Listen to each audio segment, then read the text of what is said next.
बात में आपका स्वागत है। मैं संजय मिश्र। मुल्क को आजाद हुए 65 वर्ष से ज्यादा बीत चुके हैं, लेकिन अभी भी ऐसी कड़वी हकीकत से कहानी है।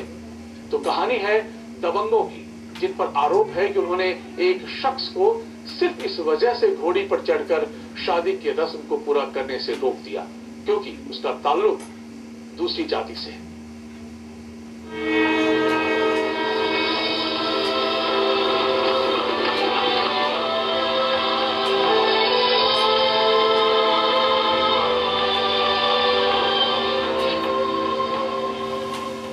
की हकीकत को सरकार और पूरे देश के सामने लाने की P7 ने कोशिश की है।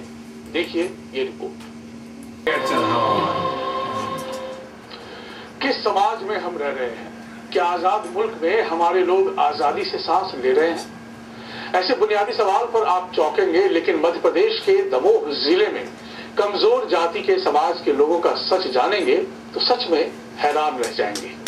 सवाल पूछेंगे कि क्या दूसरी जाति के लोग आजाद भारत पे खुद की आजादी का एहसास कर पा रहे हैं?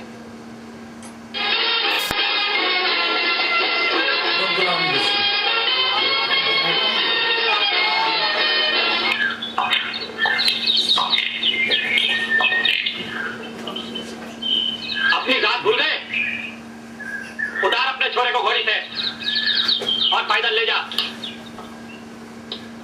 मेरा बेटा ब्याने जा रही है, वो तो घोड़ी पे ही जाएगा। Thank you. जिद न कर गोपी, अंजाम अच्छा नहीं होगा। मैं कानून से अच्छी तरह वाकिफ। कानून की दुहाई कोर्ट कचहरी में देना गोपी। यहाँ वही होगा जो सदियों से होता आया है। आप सुन रहे हैं थानेदार साहब? इनको बताइए कि कानून क्या कहता है। वो ठीक कहते हैं गोपी। तुम्हारा बेटा घोड़ी पर बैठकर यहाँ से नहीं जा सकता। तुम अच्छी तरह जानते हो कि तुम्हारे जाति वालों को घोड़ी पर बैठने का कोई हक नहीं। 20 बरस सरकार की नौकरी करने के बाद मुझे मेरी जात बता रहे हो। Thank you. वो लोग क्या कहते हैं और तुम क्या कहते हो, मैं कुछ नहीं सुनना चाहता। मैं तो ये जानना चाहता हूँ कि कानून क्या कहता है। सदियों से चली आ रही परंपरा के सामने कानून को सर झुकाना पड़ता है गोपी। कानून का सर तो कभी नहीं झुकता। हाँ, तुम जैसे कानून के रखवालों का सर जरूर झुक सकता, जो कानून के दरवाजे से ज्यादा अमीरों की चौखट को सलाम करते। आजाद हिंदुस्तान में गुलाम भारतीय समाज का ये चेहरा 3 दशक पहले ही दर्शकों ने फिल्मी पर्दे पर देखा था। तब मुल्क आजाद था, देश आज भी आजाद है।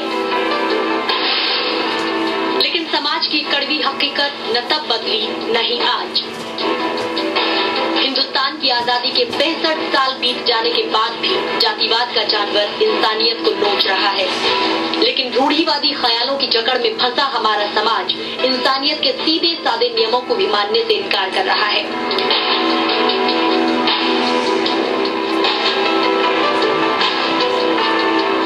विकास दर के मामले में जो मध्य प्रदेश साल 2012-2013 में देश के बड़े राज्यों के मुकाबले सबसे आगे निकल चुका है, उस राज्य के सामाजिक विकास का सच जानेंगे तो सोचने पर मजबूर हो जाएंगे कि आखिर किस समाज में हम सांस ले रहे हैं।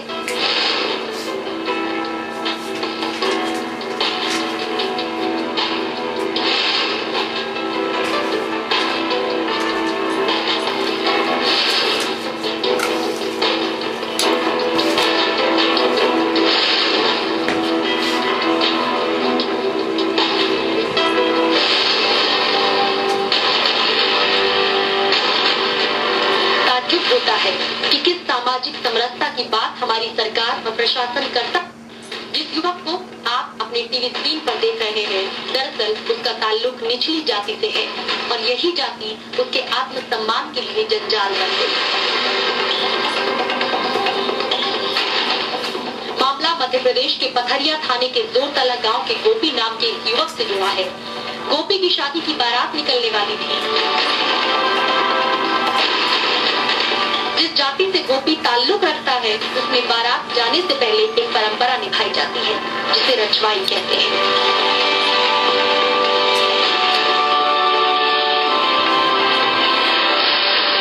रचवाई की परंपरा के मुताबिक दूल्हे की बारात निकलने से पहले दूल्हा घोड़ी पर चढ़कर गांव के मंदिर से लेकर अपने रिश्तेदारों से आशीर्वाद लेता है।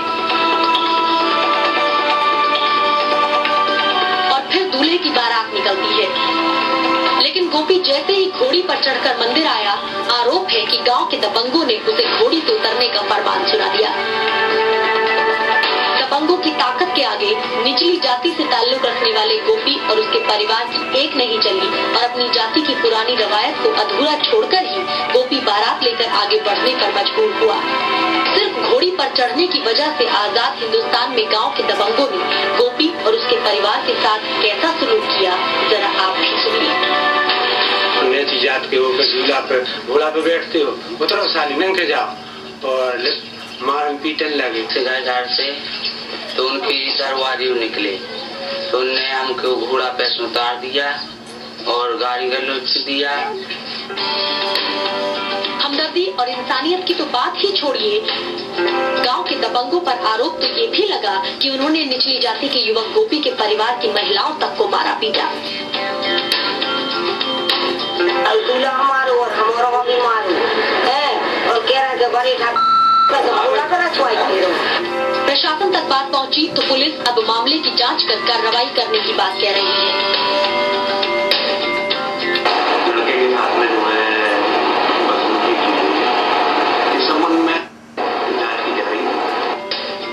लेकिन ये पहला मौका नहीं है जब मध्य प्रदेश के दमोह जिले में ऐसी घटना घटी हो। इससे पहले भी पतलोनी और सोजना गांव में इस तरह की घटना हो चुकी है। ऐसे में जो सवाल सबसे बड़ा है वो ये कि कानून और प्रशासन क्या गोपी का आत्मसम्मान कभी लौटा पाएगा? क्या समाज जातिवाद के दलदल से खुद भी बाहर निकल पाएगा? जाहिर है गोपी के आत्मसम्मान के लौटने तक ये तमाम सवाल बने रहेंगे।